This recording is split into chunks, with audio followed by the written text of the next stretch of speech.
오늘 또 말씀과 동행하는 하루를 함께 하신 여러분 모두를 축복합니다. 오늘 또 말씀 가운데 우리를 향하신 하나님 선하신 뜻을 깨닫고 그 말씀에 순종함으로 주님과 더 멋지게 동행하는 하루가 되시기를 간절히 바랍니다. 우리 찬양 한 곡 듣고 함께 말씀 나누겠습니다.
자, 오늘은 신명기 26장으로 신명기 두 번째 설교가 끝나는 부분이고요.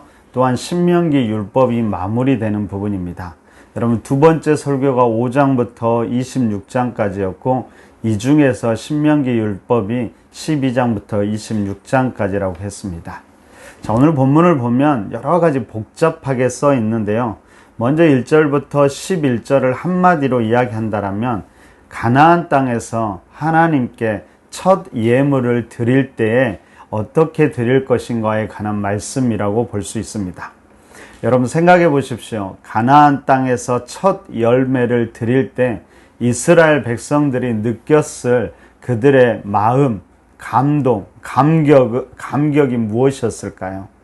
여러분, 가나안 땅은 이스라엘 백성들이 스스로 얻거나 거주한 땅이 아니었지요. 그들이 그 땅을 향해서 자기들 스스로 갔던 것이 아니고요. 철저하게 하나님께서 이스라엘 백성들을 기업으로 주신 땅이었습니다. 그리고 거기에 도착하기까지 수없이 하나님께서 하나님의 열심으로 그들을 이끌어 오셨지요. 여러분, 처음 믿음의 조상이었던 아브라함부터 시작해서 이삭과 야곱을 거쳐서 요셉 때에 애굽으로 들어가게 되고 그곳에 거주하다가 모세를 통해서 출애굽하는데 출애굽한 후에도 무려 40년이 지나서야 약속의 땅 가나안에 들어갈 수 있었습니다. 근데 바로 그곳에서 정착하고 경작하면서 첫 소산물을 드렸으니까 여러분 그 감격을 한번 생각해 보시기 바랍니다. 여러분, 그들이 지나온 세월을 돌아보면서 무슨 고백을 했을까요? 아마도 저 같으면 이 한마디에 고백을 했을 것 같습니다. 돌아보니 은혜더라. 돌아보니 은혜였습니다. 여러분, 사실 저의 인생도 가끔 이렇게 돌아보면요, 하나님이 나를 부르실 때부터 그리고 그때마다 어떻게 인도해 오셨는지를 생각해 보면 저 또한 돌아보니 은혜입니다 라고 고백할 수 있는 것 같습니다. 그럼 때로는 순종하기도 했고 그러면서 열심을 드리기도 하지만 때로는 불순종하면서 징계받기도 하지요. 하지만 그 모든 과정을 거쳐서 지금 여기에 있게 된 것입니다. 그럼 돌아보면 내 열심인 것 같지만 사실 하나님께서 하나님의 열심으로 끊임없이 저를 이곳까지 데리고 오신 것이죠. 그래서 그 모든 삶을 돌아볼 때 은혜라는 한 단어 많이 남게 되는 것 같습니다. 어쩌면 지금도 제가 이곳 가운데 있는 것, 푸른나무 교회에서 사역하고 있는 것도 하나님의 은혜입니다. 전혀 능력도 없고 전혀 어울리지도 않는데 지금 이 교회에서 섬기고 있는 것도 하나님의 은혜라는 고백입니다. 자, 여러분들은 어떻습니까? 여러분의 삶을 돌아볼 때 여러분은 어떤 고백을 하시겠습니까? 지금 푸른나무 교회에 있는 것이 여러분들에게는 어떤 의미입니까? 자, 오늘은 잠시 시간을 내어서 기도하면서 여러분의 삶의 여정을 다시 한번 돌아보면 어떨까요? 그 가운데 여러분 또한 모든 것이 은혜입니다 라는 그런 고백이 나올 수 있기를 바랍니다.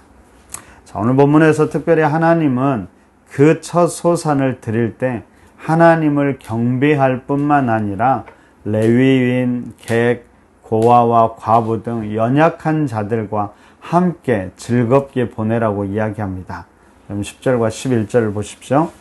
여호와여, 이제 내가 주께서 내게 주신 토지 소산의 만물을 가져왔나이다 하고 너는 그것을 내 하나님 여호와 앞에 두고 내 하나님 여호와 앞에 경배할 것이며 내 하나님 여호와께서 너와 내 집에 주신 모든 복으로 말미암아 너는 레위인과 너희 가운데 거류하는 객과 함께 즐거워할지니라.